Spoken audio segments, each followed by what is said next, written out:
ဆက်ကြော်ပါလားဆက်ကြော်လို့ပေါ်တော့ဒီနေ့မြန်မာလိုပဲပြောတော့မယ်ပေါ့နော်ဒီမှာလည်းဒီကိုကြောင့်မထည့်ပါနဲ့ဒီ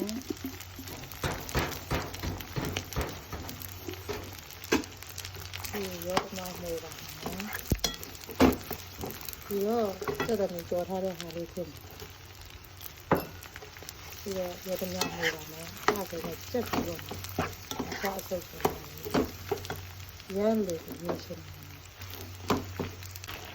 တယ်ဒီတော့ကမင်္ဂလာပါဒီဟာရတဲ့ငါချပ်အဆက်ကြော်မှာပေါ့နော်။ညာကလည်းငါချပ်အဆက်ကြော်ဖြစ်တာတော့တူတော့ပြီးတော့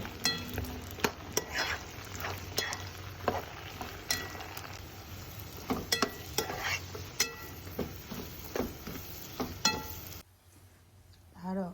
ငါချပ်အဆက်ကြော်လေးပေါ့နော်။